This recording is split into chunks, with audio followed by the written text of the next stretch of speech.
everyone, thanks again for tuning in to Sin's Workshop here on YouTube. Hope you're all having a great day. So today we're going to be talking about Set Fire to the Gods by Sarah Rosh and Kristen Simmons. This was a really cool book. So the blurb for the book is, if Avatar, The Last Airbender met Gladiator. Like, come on, how cool is that? I love Gladiator the movie. I love Avatar, The Last Airbender. I thought it was a great show. In fact, I'm probably going to binge it soon once I finish Inuyasha, because I also love Inuyasha. So I thought it was a really cool novel. I'll say this: the beginning is a little slow. It was a little hard for me to get into, but that's not to say it's not without tension. There is some good tension in the opening, especially when you're following Ash. You know, she's a fire dancer, and her mother is a gladiator for, I'm just going to call them the Fire Nation. They're Kulans, Kulans, from Kula. So, but I'm just going to call them the Fire Nation because I'm that much of a nerd. So her mother is a gladiator. Her, the Earth Nation, Geoxus, just gonna call them Earth Nation. Earth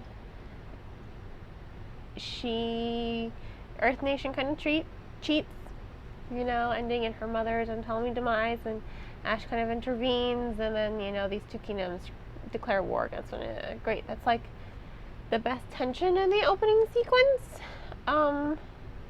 But it does take some time to recapture that great opening tension and then expand upon it. I would have to say it really moves at a steady pace, but it does run the risk of losing the reader at times, because it moves a little too slowly in the beginning. And I understand why. The authors are creating this new fantastical world. They're focusing on making it unique, which is great. And there is a lot of history to the story.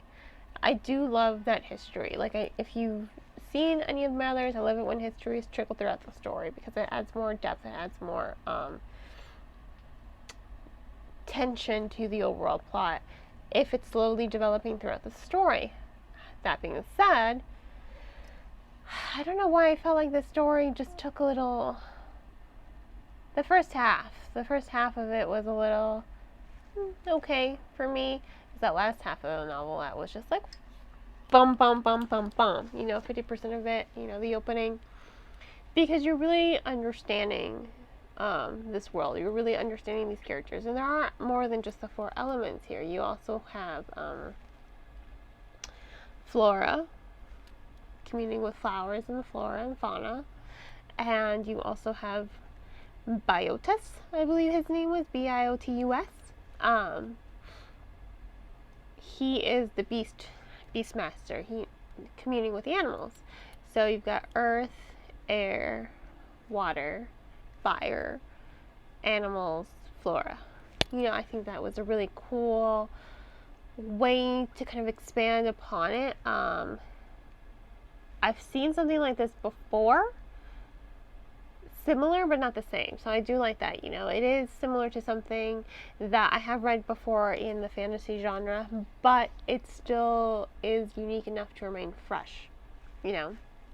I like this idea that there are more than just the four basic elements, because let's face it, the four basic elements, as great as Avatar: Last Airbender is, at this point in time it's been overplayed, which is another reason why I like The Legend of Korra too, because you've got blood bending, you've got metal bending, there's more. They're expanding upon it, and that's what I liked about this novel. They are expanding on that fantastical genre and those strong elements. So that was interesting. But like I said, I do think it takes a little too long to develop all of that. I do think it runs the risk of boring the reader because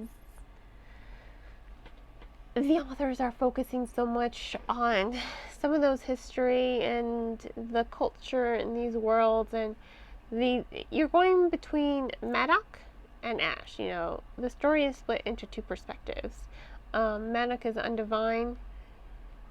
He tricks people with the help of his divine adopted brother into thinking he is divine in order to win matches.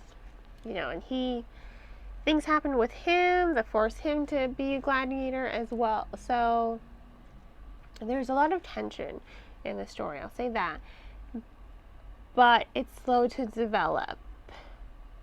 However, there are layers to the storytelling because there's so much mystery going on. These characters think they have everything figured out, only to realize, no, there's more at play here. There's also soul divines. You know, you have fire divines, earth, but there's also soul divines, and soul divines are from the mother goddess who was dethroned, much like, you know, Greek mythology, much like Kronos. Yeah, Kronos was dethroned. But if soul divine exists, that means she has to, right? So there's a lot of intrigue, there's a lot of tension connecting to the history of this world. But like I said, you know, that first half of the novel just kind of takes a little too long to introduce a lot of these mysterious elements. That being said, I did like it. Sorry, my nose is itchy. My allergies are killing me. That being said, I did overall love the story. You know, I loved these elements, and I loved Ash and Madoc as characters. I don't think the romance between them was wholly necessary. I'll say this. I think their dynamic, the romance seemed weird. It kind of seemed like it was just thrown in. There's a lot of depth to their relationship, don't get me wrong. There's a lot of development to them as friends, you know, as comrades. I like that. You definitely get to see their friendship grow. You definitely get to see their friendship build. But I think the romance between the two was a little underdeveloped because when they kind of do profess their feelings for each other, I feel like I have to reread this book to be like, okay, what did I miss? Sorry, I had like a whole bunch of almonds earlier today. You know, I'm kind of thinking, okay, what did I miss regarding their relationship? You know, because I feel like there's something missing to make that romance between them tangible to the reader. Don't get me wrong, like I said, I can go with it because I do think their friendship, their camaraderie, I think the novel pushed them together enough to make them have a very strong dynamic. I just think it's that romance between them that was a little underdeveloped.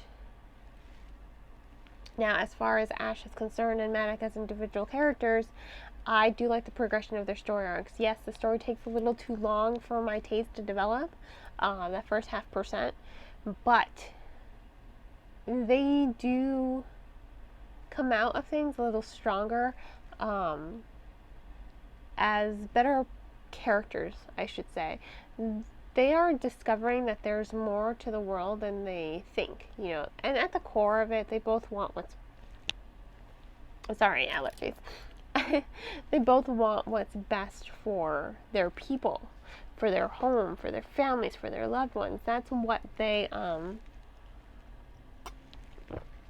in common. Sorry. My allergies are making it really hard to breathe and making it hard to talk. I sincerely apologize for that. But at the core of each character, they're driven by their need to protect the ones they love.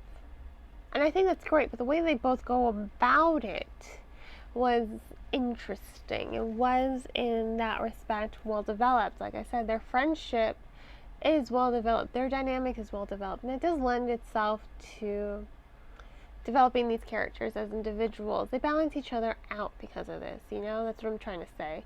They balance each other out, and they do grow on these two personal journeys only to have fate kind of tie them together. That's what I loved about this story. That's what I thought was interesting. That was my takeaway from this. Ash is a completely headstrong character. She's great. You know, I do love her. I like this idea that she starts off as a fire dancer. Yeah, her mother did train her to fight for worst case scenario, but at her core, she is a dancer. And I think that's really interesting. Maddox has always been a fighter, you know, fighting in street fights all his life to make money in order to help, you know, pay the rent, basically. So